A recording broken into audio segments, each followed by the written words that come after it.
working with two professionals who are with us today, helping talk about AAPB as a digital library for teaching media literacy.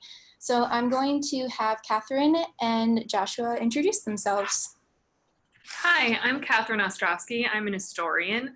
I am currently freelancing. I will be at Clark University next semester, and I'm going to talk today about some assignments that I created when I worked at Angelo State University teaching American history for 6 years. And I'm Joshua Glick. I'm an assistant professor of film and media studies in English at Hendrix College, and this year I'm a fellow at the Open Documentary Lab at MIT. I teach, write, and program very broadly on American cultural history, but with a real focus on moving image media and particularly issues of documentary, past, present, and future. Really happy to be here today. All right, and that will also serve as our quick mic check. Can you guys let me know if you can hear me, and quickly in the chat box? Yes, awesome. Thank you, Laura, Diane. Awesome. Hi, Rob. All right, so just a quick, oh, great, all these yeses, but nobody wanted to tell me where you're from. That's okay. We're sitting here in Boston. So the basic premise of today's presentation will be that I will give a quick background about AAPB, and then I'll pass it off to Kathryn and Joshua to talk about the value of our collection. So let's get started.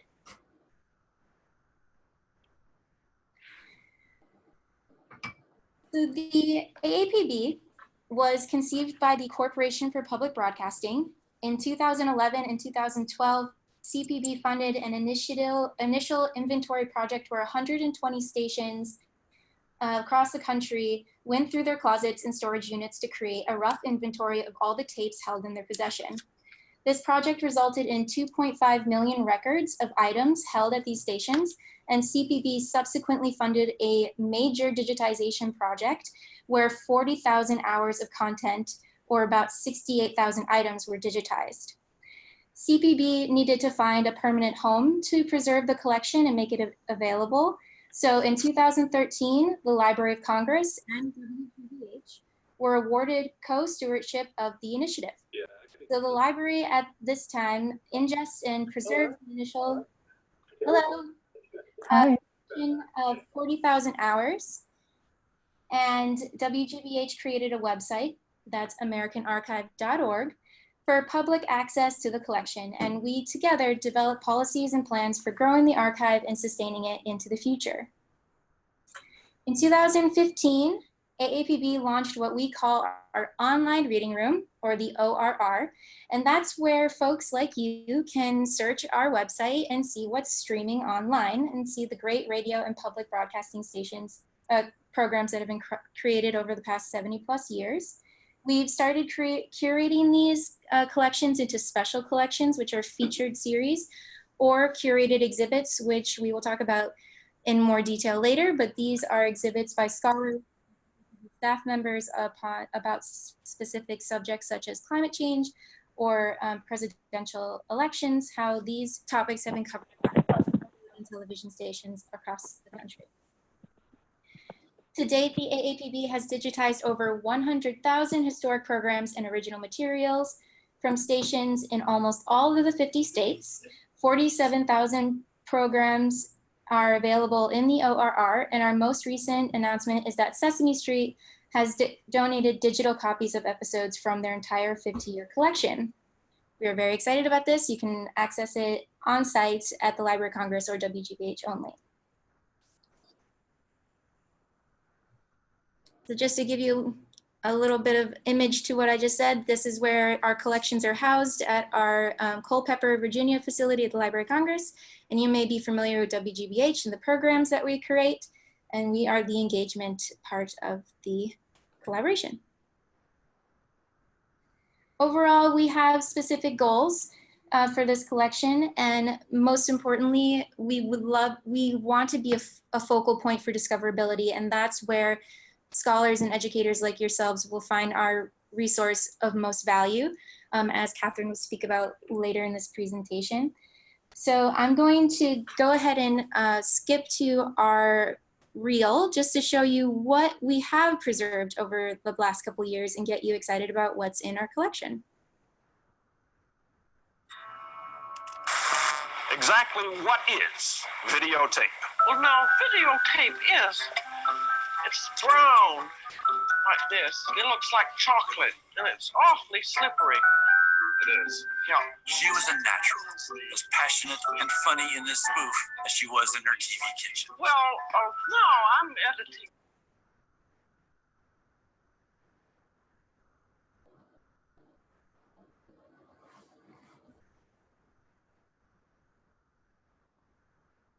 Rin, I think we lost audio.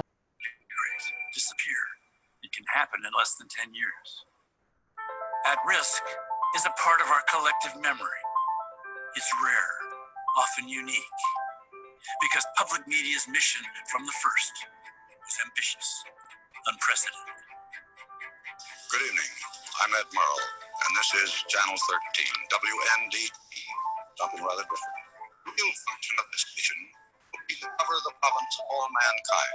The goals were lofty, but the adventure began with small, local steps. Hello, boys and girls. Écoutez. What? Enough. I would like to talk to you about opera. Guiding the little figures into postures. Oh, now look at what's happened. Unforgettable stories. Our stories. Preserved for future audiences at the Library of Congress and shared online when possible in the American Archive. As the turmoil increased through the 60s, Mr. Rogers spoke out for children. I plead for your protection and support of your young children. You're a puppet. I can prove it to you, Ralph. Just look down.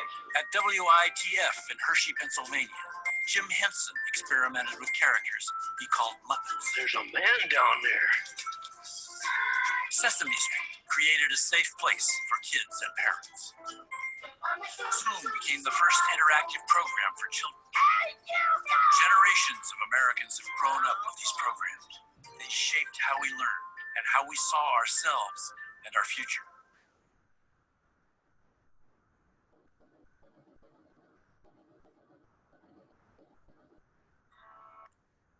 So that's just to give you a little bit of background about what we've been preserving over the years, and we cannot overlook the importance and need for digitizing and preserving in the first place. Over 20 years ago, the Library of Congress recognized the immense cultural value of public broadcasting as a source for documenting the historic record. In a report, the library stated that its loss would symbolize one of the greatest conflagrations of our age, tantamount to the burning of Alexandria's library in the age of antiquity. You may be wondering, what do you mean by loss? Well, magnetic media tape has a very short lifespan, much shorter than that of paper documents or photographs. In fact, in 2012, the Library of Congress issued its National Recording Preservation Plan, stating that analog media formats must be digitized within the next 15 or 20 years before further degradation makes preservation efforts all but impossible. And as you know, it's already 2019. We are literally in a race against time to preserve public media and more generally the cultural and historical records stored on magnetic tape. So the same is true for your own home videos. I hope that today's presentation will get you inspired to use this material in your classroom, and hopefully awareness will be spread more throughout educational sources. So I'm going to go ahead and pass the mic over to Kathryn, who will continue to talk about the value of AAPB's collection. Well, I think we're gonna Josh and I are both gonna tag team this. Just talk about in general terms about the AAPB and its usefulness for educators, especially in the humanities. So we just have a couple kind of introductory, sort of bullet points or sort of ideas to think about how AAPB material could be used, right? So it could be used, first off, to teach a variety of different kinds of humanities and social science courses, right? So we're listing here social history, political science, film and media history, and then also, particular seminars that might focus on, more specific subjects or themes, topics like women in film and television, social movements, issues of race and representation, and the long history of fake news, right? I mean, it goes back, you know, many, many decades throughout media history. And so, you know, first off, the AAPB could be a really great resource and have a central place for these kinds of traditional humanities and social science courses.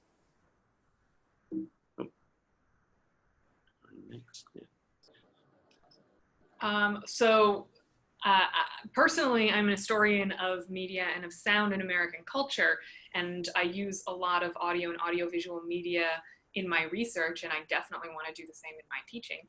So the AAPB is a really good resource for us to better understand these past events and eras.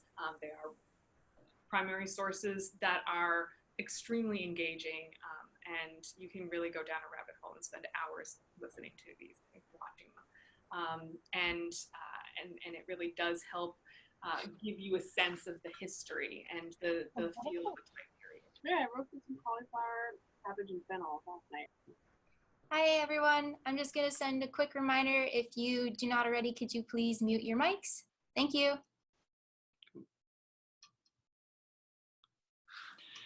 Also, a lot of these audiovisual materials can be agents for social change, right? How film or television program can be a great occasion for a community to come together and rally around an issue. Films and television shows like the kinds we see in the AAPB archive don't just reflect a time period, they help to constitute that historical moment and have a real generative and active role in the movements they're representing. And as we all know, media is a really powerful force in our society today, and it really shapes a lot of how we interact with our country, our cities, our other people. So the ability to understand how those past media formations have led us to where we are and have helped shape our current society is something that's important for a number of different classes, a number of different disciplines, and the ways, the sort of bigger picture of what we're trying to help our students learn. Yeah, and we're also hoping that, you know, some of what we just mentioned and reflected on in this sort of bullet point fashion can be a jumping off point for how educators can talk to archivists and preservationists around a lot of these social issues and themes. So hopefully some of what we just mentioned will just help to sort of generate more of that kind of discussion and how we can move this material from, you know, the digital archive into the classroom space. Before we proceed, I just want to give a quick background. So we're going to continue as if you know a little bit about the AAPB's website. If you haven't visited it yet, you should go to americanarchive.org. It's a great online resource, and so we're not going to be talking about the features in this presentation. We're just going to be talking about the content itself. But I invite you to go online if you're at a computer to kind of check out the landscape.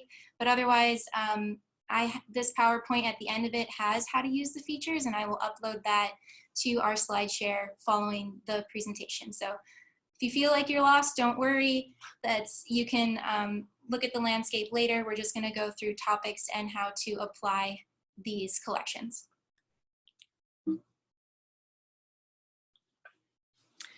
So I'm going to start by talking about some specific assignments that I have actually done for a U.S. history survey. This particular assignments I put together for 4 sections of an online U.S. history survey, so about 120 students when I was teaching at Angelo State University in San Angelo, Texas. And these are students in an intro class, so they've got varying abilities, varying preparedness for college. This is a Hispanic serving institution, a lot of first-generation students.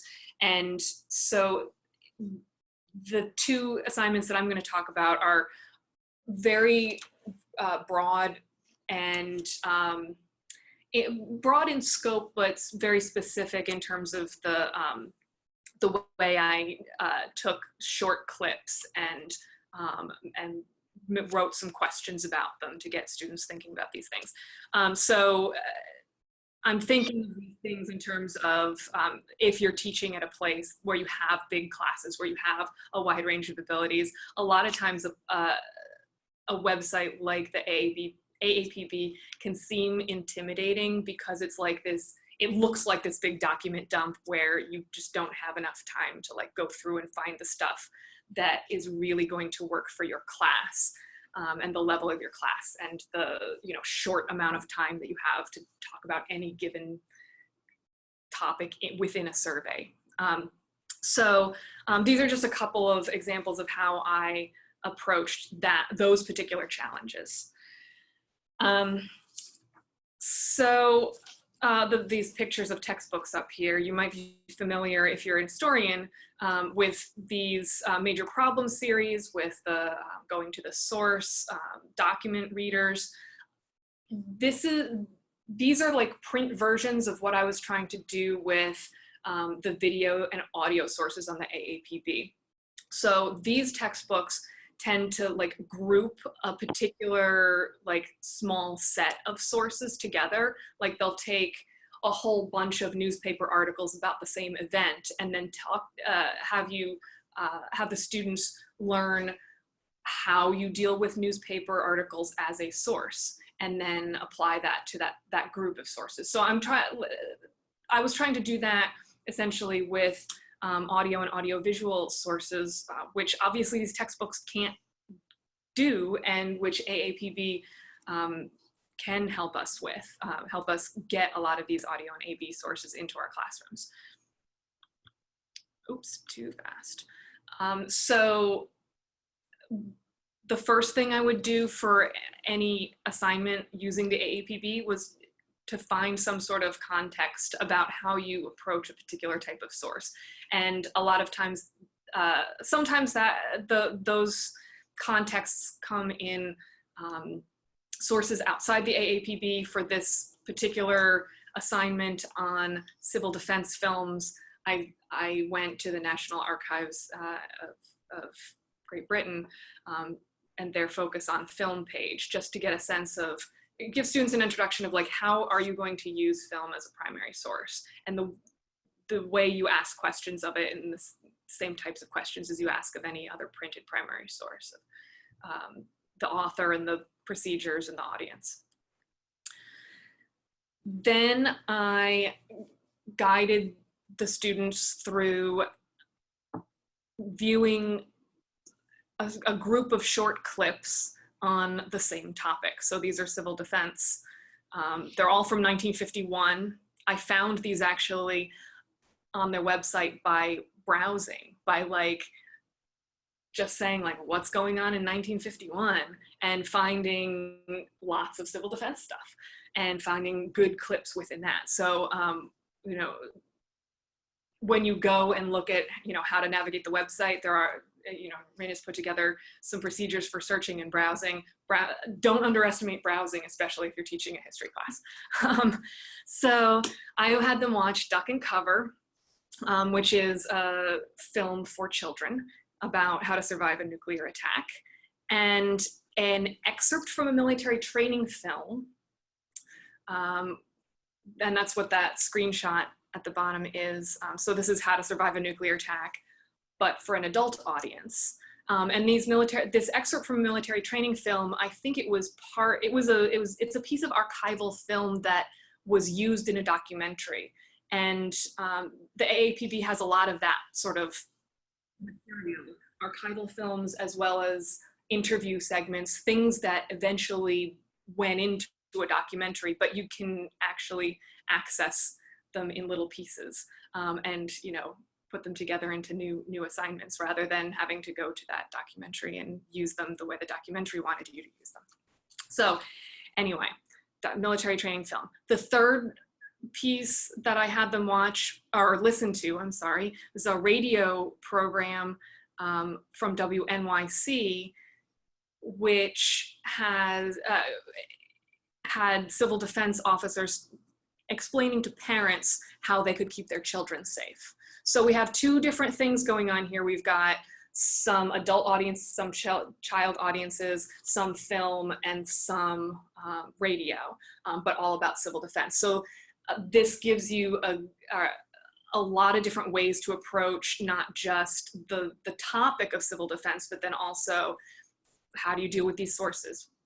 How do you talk about questions of audience? Another thing I want to point out is that two of these three things are ones that the AAPB did not digitize itself, but they're on other people's websites, and but they come up in the search terms for the AAPB. So in addition to doing all this preservation work that's really important, the AAPB also is like this clearinghouse where, you know, when you do a search on their website, you find materials on a whole bunch of other websites that are public broadcasting materials. So it's a really good place to start when you're trying to find sources on any given topic. So after I had my students watch these and listen to these clips, then I put together some questions. This is again for a lot of students online, so I have them in multiple choice form. Obviously these things are scalable, and the examples that I'm showing you here are not the entire assignments, and I'd be happy to share the entire assignments with you if you're interested in using them for your class or getting a better sense of what this type of assignment can look like. But these AAPB sources really do give you a chance to have your students think about how to deal with primary sources that are audio and audiovisual, which is really important for media literacy beyond just, you know, using them as a history source too, right? If they're thinking about how to use television and radio historically, how to analyze those things, then they hopefully will be able to translate that into their own media literacy of how they're consuming the news today. Obviously, there's also historical information in these, and lots of topics are covered in AAPB materials that are, you know, things that you're just central to history or central to literature or central to political science, media studies, things that you're teaching your students, the content you're teaching your students. And then, as I mentioned too, they, you know, give you an opportunity to talk about the way that media is produced, the characteristics that you see, how to think about audiences differently, and those types of issues. So the second assignment that I want to share is one about Watergate. And basically, same concept. I wanted to use a group of sources to ask a set of questions to my students. And I wanted to share this one in addition to the one I just shared with you, because the way I came up with the assignment was a little bit different. So this one was not, this one didn't come out of browsing the material. This one came out of one of those exhibits that the AAPB has put together. So they have all of the Watergate coverage. That's like over 200 hours of video. It's amazing, but obviously way too much for any instructor to use effectively in class, or to like figure out, you know, where to find some good clips to talk, to show to students. So this exhibit is also really big and in-depth and amazing, and probably great for an upper level class or a research-oriented class. Also too much to assign to a survey class, but it's really, really helpful for instructors to, you know, figure out what to do. So I started with their exhibit. I did have students read some from the exhibit, so this is where they got their information about the medium and linking the content to the medium, the content of the Watergate hearings, to like how important Watergate was to the foundation of public broadcasting. And then same deal, I had them watch a bunch of clips. You'll see at the end of each of these links, there's a number followed by an S. That is a timestamp. So when you create a link to one of these sources, you can start that video anywhere, which is really helpful when you've got like 6 solid hours of John Dean testifying and you want them to hear the very part that, you know, with the famous quotation of a cancer growing in the White House, right? So some of these clips are the testimony itself. Some of the clips are the coverage, the expert testimony, expert witnesses about talking about that testimony, and some of them are about McNeil and Lehrer discussing their editorial choices. So I created some questions that are aimed at getting students to think about not just the things that were important to the Watergate hearings, but also things that are relevant today, as there are obviously a lot of parallels between what was going on in the early 70s and what's going on today. So I'm trying to get them to think through like political science kind of issues as well. Like what are the elements of the environment that the president created at the White House? What was the purpose of the investigation? How did the Senate frame what they were doing? And can we play the clip?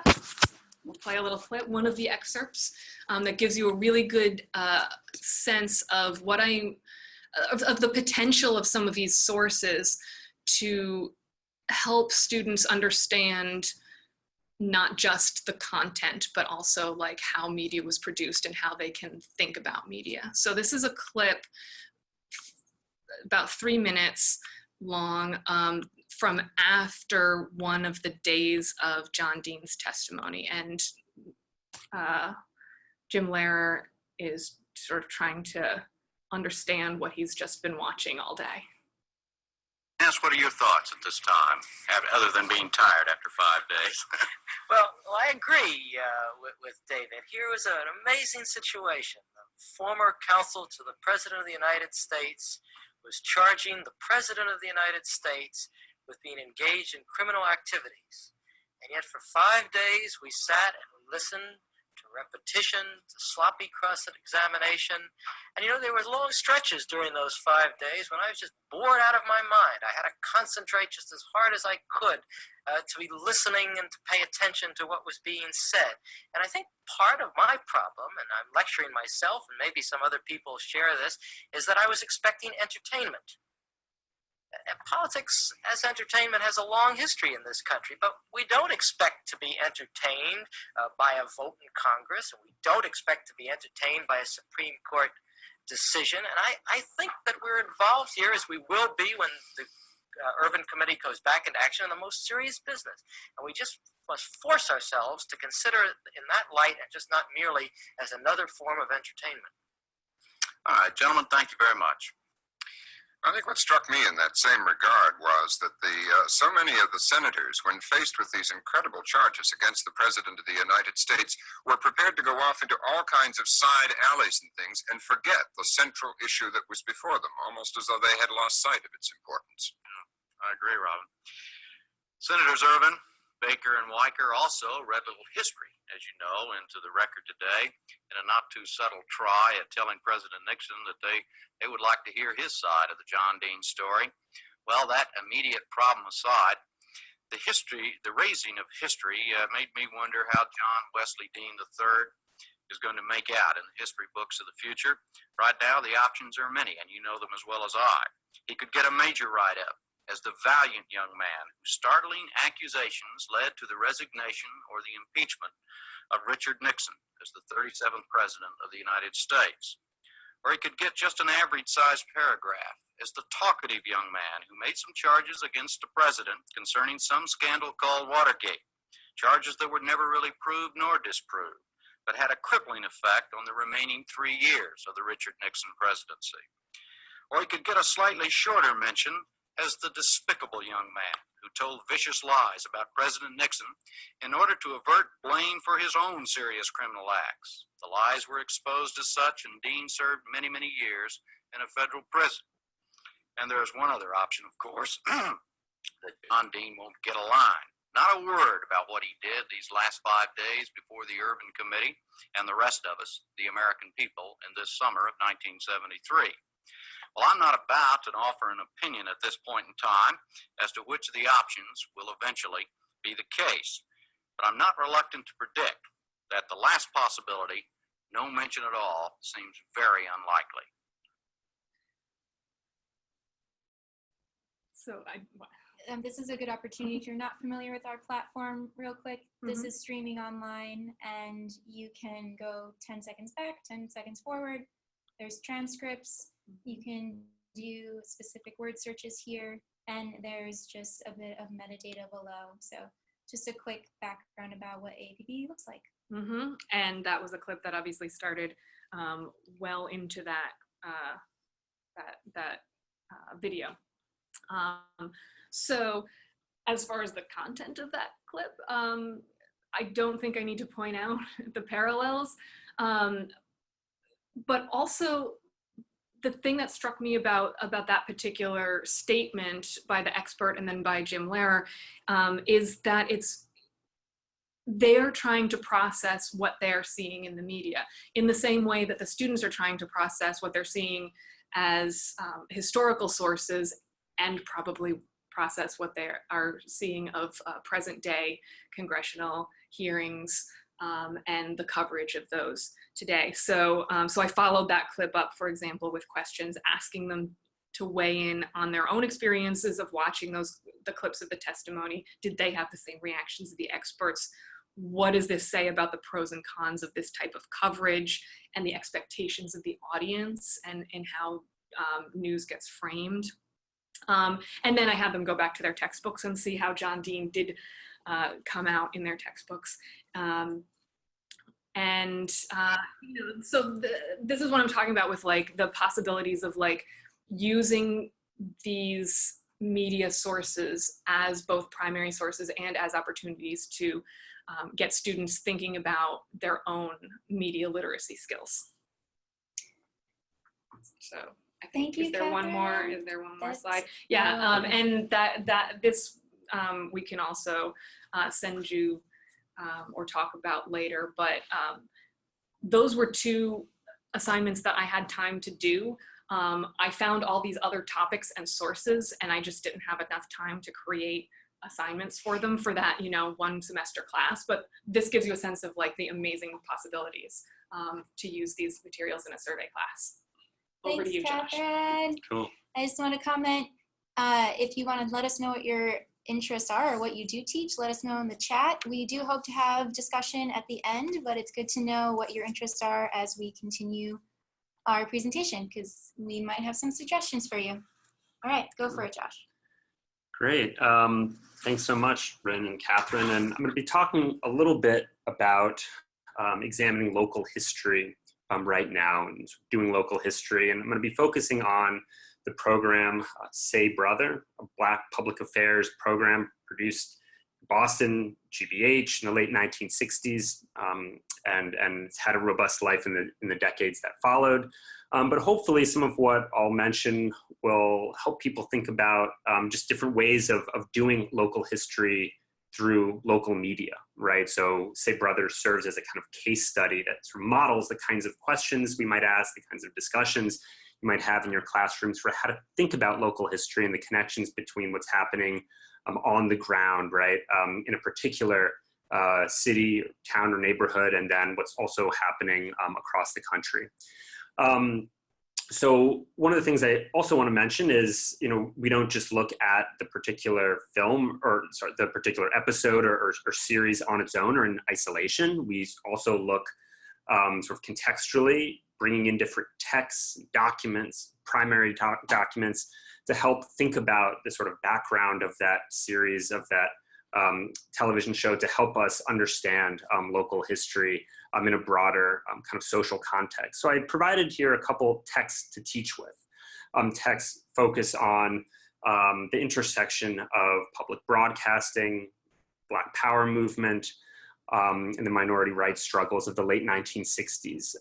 These are different texts which I think, excerpts from which could work well in a class dealing with local history and connect to Say Brother. I mentioned here the citation, or the caption rather, from the book Black Power TV has actually a chapter on Say Brother, and I think it's sort of, that chapter dovetails particularly well with a kind of unit focused on Say Brother.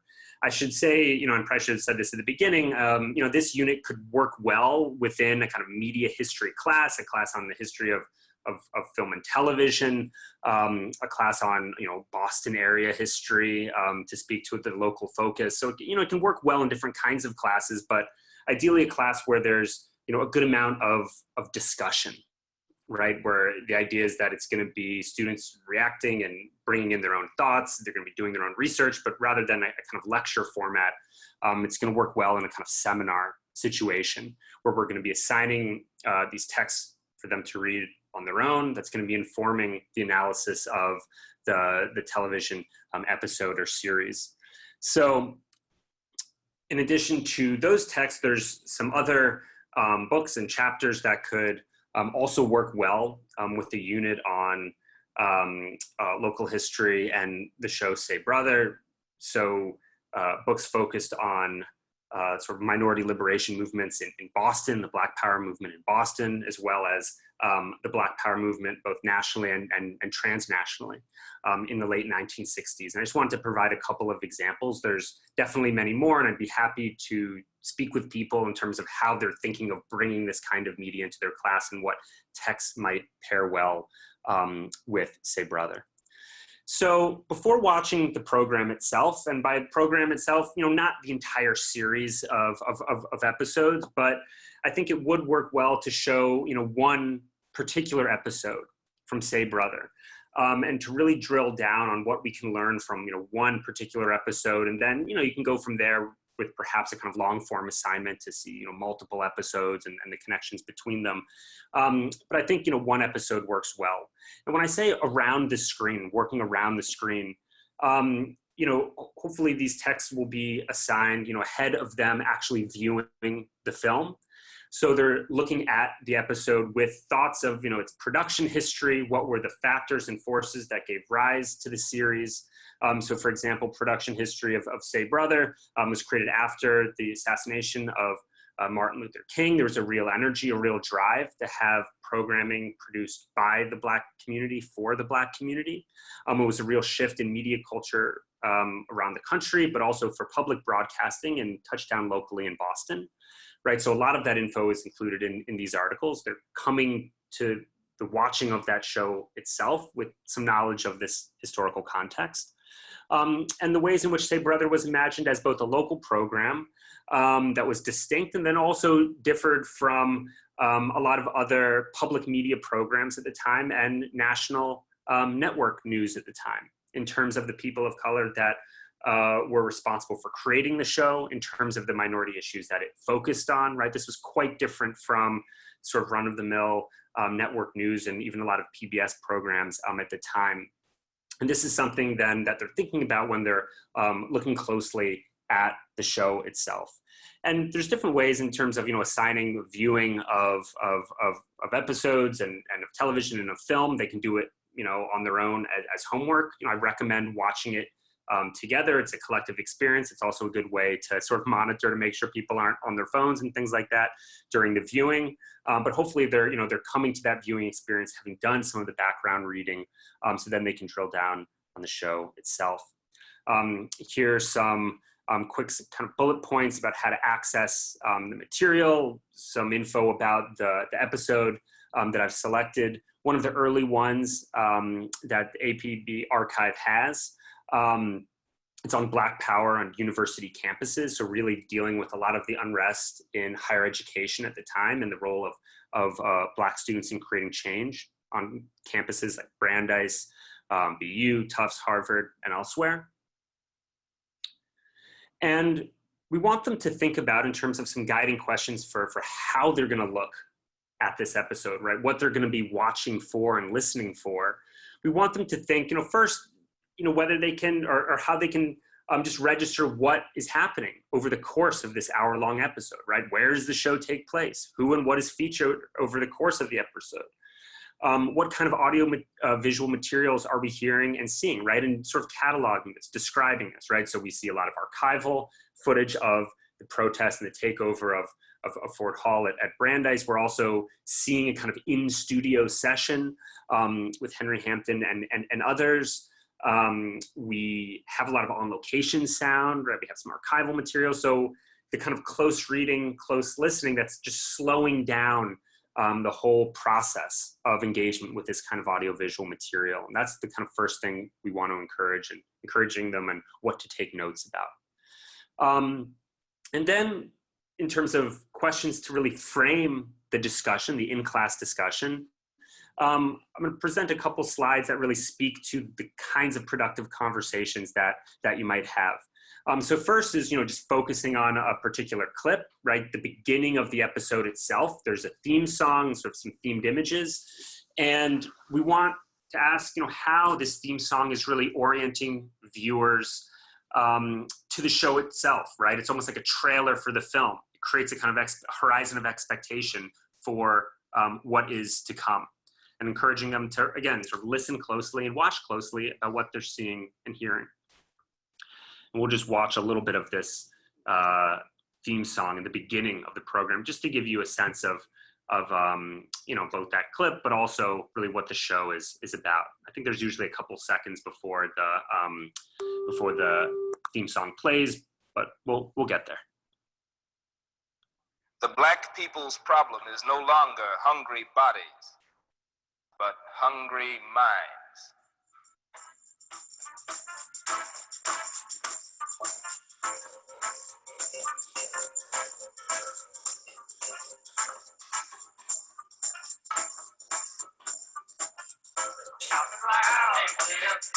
Feeling proud, yeah, 'cause life is beautiful, you know.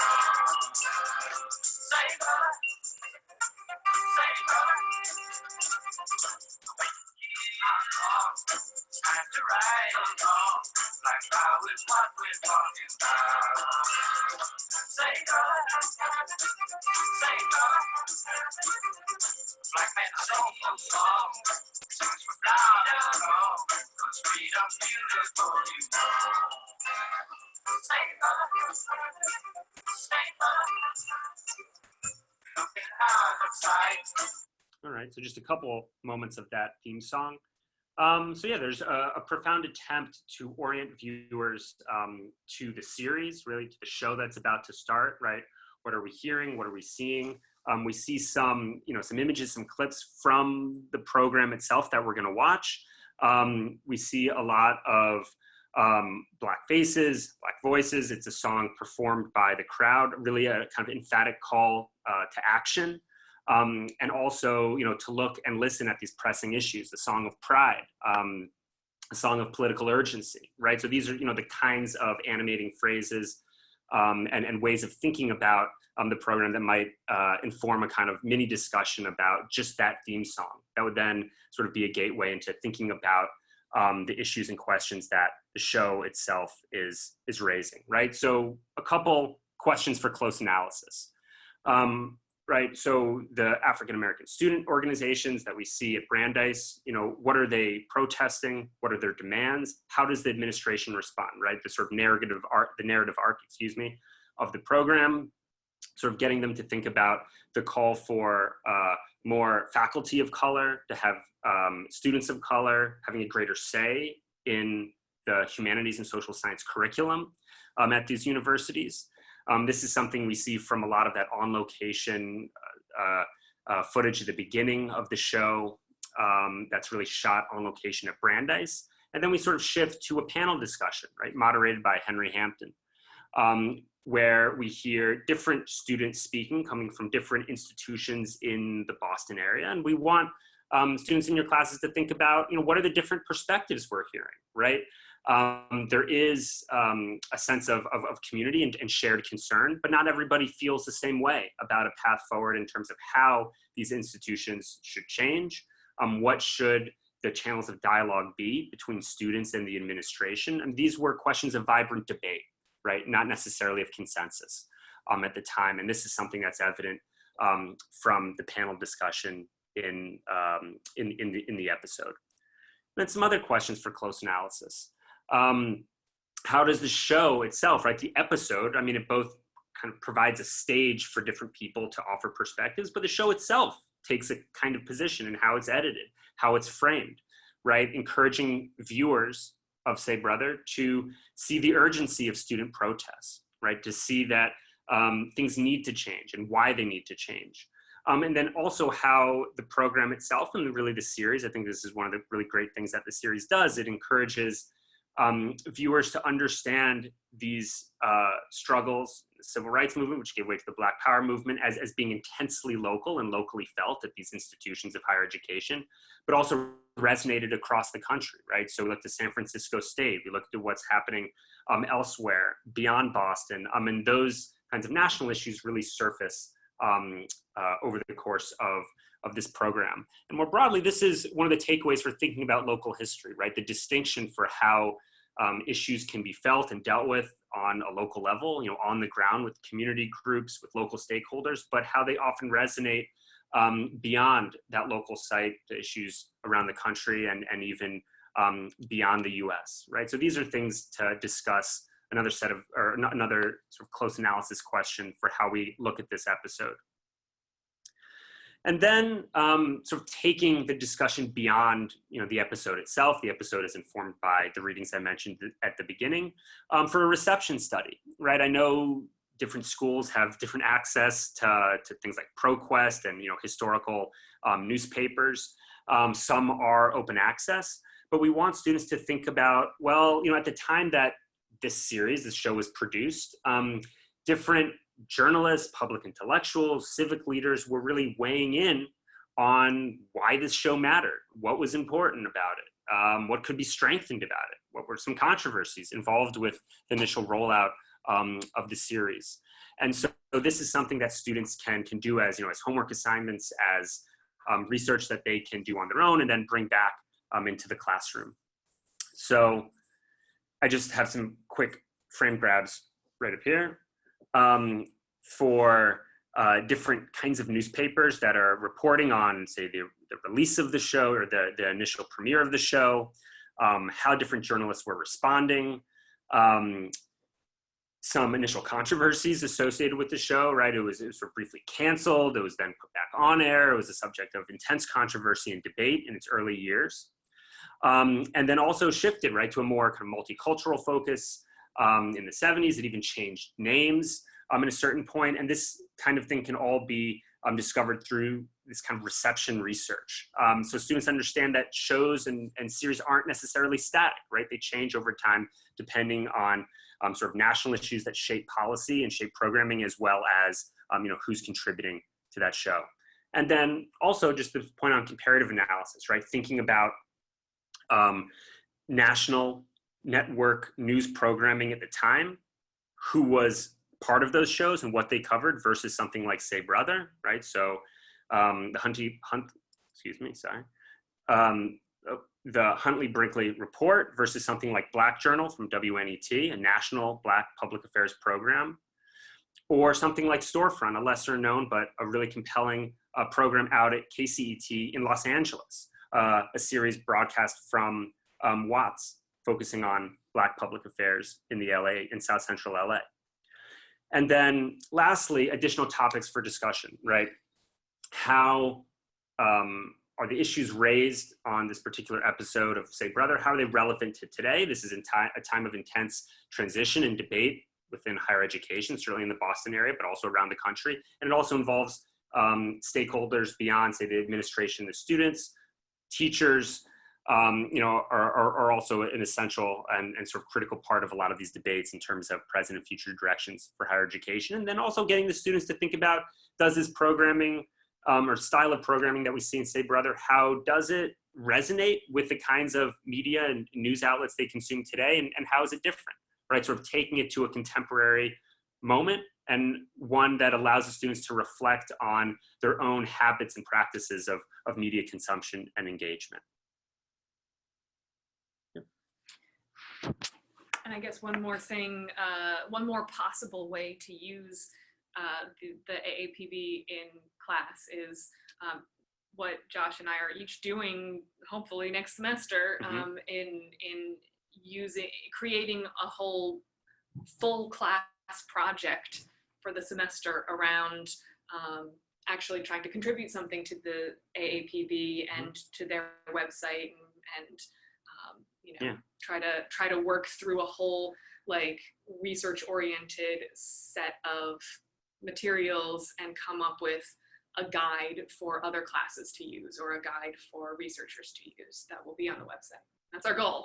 Yeah, no, exactly. I mean, the idea of bringing the material from the AAPB into the classroom, having it be a really great resource, but also, we're excited about the idea of students really contributing, in some ways to this digital archive and bringing their experiences and their research and their observation to the institution. I want to thank Kathryn and Josh very much for helping us get AAPB into classrooms. I love working with you and hearing about what you do. So I'm sure some folks on the line would have some questions for you, and we're going to open it up to your questions. If you have any, we are here to answer them. Or suggestions of things that you want us to do with our classes that would help you in your classes. Help us help you. Or let us know what you're teaching, yeah. Where you are. We do have content from over 100 stations. So I know we just talked about Boston culture here, but you can also compare something from Alaska to something in Florida. So that's also an idea. Yeah, I did. One of the assignments I didn't share with you all was from Houston Public Television, talking about the process of integrating schools and the opposition to that. And there's a lot of different local materials that are helpful to wherever locality you are at, but also helpful to compare one locale to another locale, or the local to the national level. Josh, speaking of Henry Hampton, we have his raw interviews from American, from Eyes on the Prize online. And also he did a series about the Great Depression, which this month is the 90th marker of how many years since the Great Depression. So we have those interviews also online. So Henry Hampton is quite a figure. Yeah, no, it's great to see. Even in the episode that I was focusing on, I mean, he is the moderator in that show. So it was great to see him at the center of a lot of local issues, but also doing really critical national work. So how do we hear from people? Are they going to type, or are they going to unmute themselves and ask? They can unmute themselves and ask, or type in the chat box.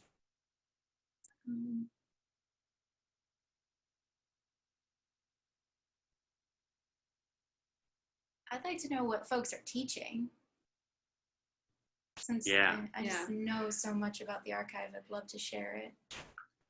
Yeah, so one of the things that the AAPB is trying to do is create more teaching resources. So like, if the ones that we've just shared with you are not like exactly what you need for your classes, like tell us what you need for your classes so we can do these things. Thank you, Cecilia. How you embed public media in your classes. Was this inspired by the archive, or is this typical of what you do?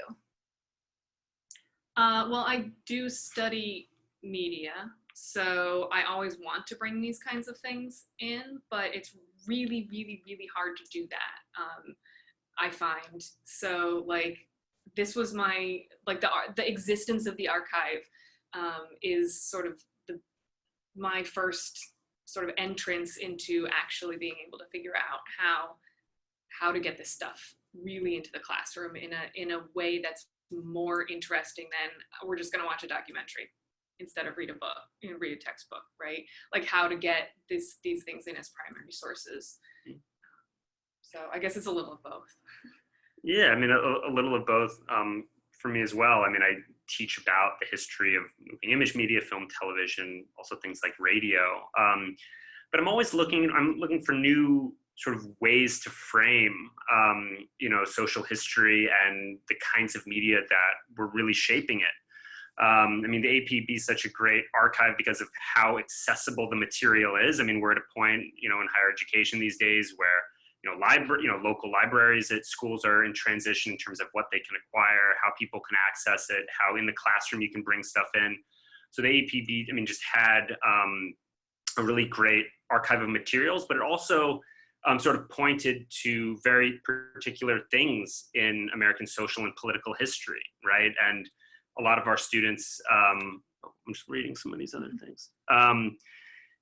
So it's, I mean, basically presenting new ways to learn about the past and social and political history, and also really expanding what people's conception is of public media.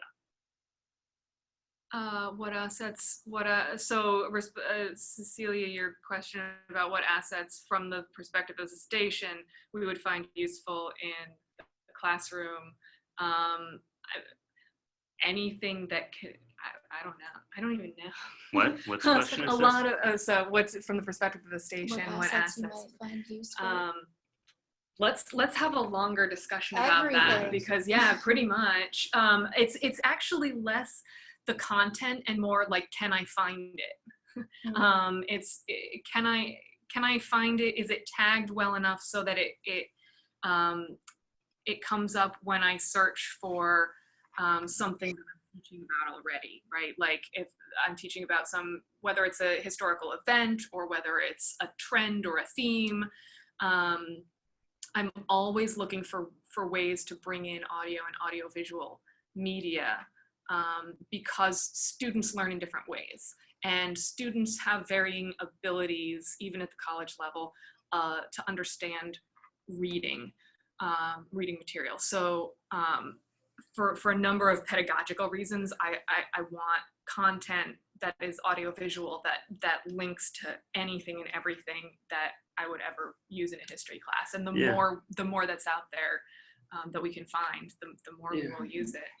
And I think the AP, sorry, we're gonna I'm gonna wrap up, but go ahead. I'm just sort of speaking from the heart here, but I mean, I think the AAPB has a particular kind of, focus on local history, on political history, on social history that you can't necessarily find everywhere else, right? And it has the kinds of shows that don't exist necessarily, in sort of cable programming and other kinds of sort of commercial media. So for finding that kind of grassroots history and community history, I mean, it's really a special resource for that. And that's how I found it really animating in the classrooms that I've been a part of. If you want more of what Josh and Kathryn have designed, we're going to be following up with a quick how-to PDF following this email. And as I promised, at the end of this PowerPoint is more information about how to search the AAPB using the exhibits and special collections and features. So be sure to share this information with your colleagues, and always reach out. We love to hear from you, and let's be in the classroom together. So thank you. Sounds good. Thanks. Thank you.